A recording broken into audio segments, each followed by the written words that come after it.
Bonjour à tous, je m'appelle Élise Vinuba.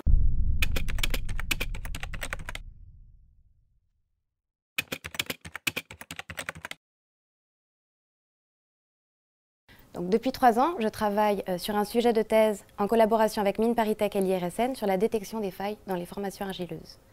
Donc, ce qu'il faut savoir, c'est qu'aujourd'hui, l'une des voies envisagées pour le stockage des déchets radioactifs, pour la gestion des déchets radioactifs, c'est le stockage en couche géologique profonde. C'est pour cette raison que je me suis particulièrement intéressée à la couche argileuse. Cette roche a en effet des propriétés particulières de faible perméabilité.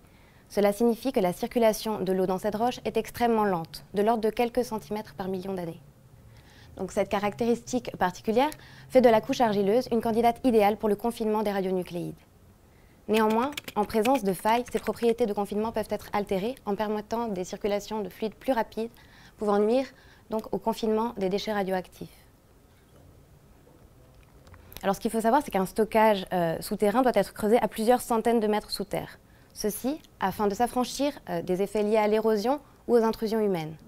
Et pour l'IRSN, en charge de garantir l'expertise du projet de stockage de l'Andra à Bure, il est important de pouvoir garantir les propriétés de confinement en profondeur.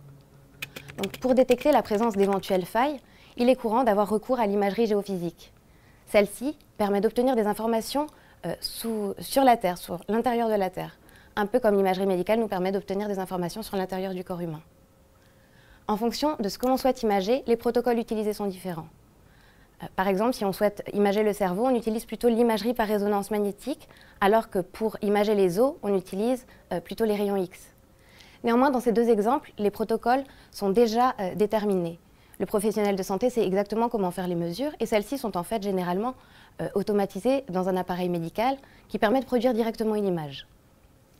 Mon travail a été d'identifier et d'implémenter un protocole pour la détection des failles, et particulièrement les failles à faible décalage vertical. Celles-ci sont difficiles à imager par les méthodes de géophysique classiques.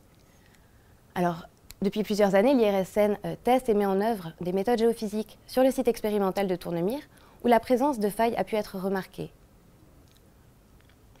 J'ai ainsi pu traiter les données de différentes acquisitions pour finalement, en utilisant la tomographie des temps de première arrivée, un dispositif d'acquisition permettant de faire des mesures entre la surface et les ouvrages souterrains, et en utilisant une méthode de reconstruction capable de prendre en compte les spécificités du site étudié, nous avons pu aboutir à un protocole capable d'imager les failles présentes sur ce site expérimental.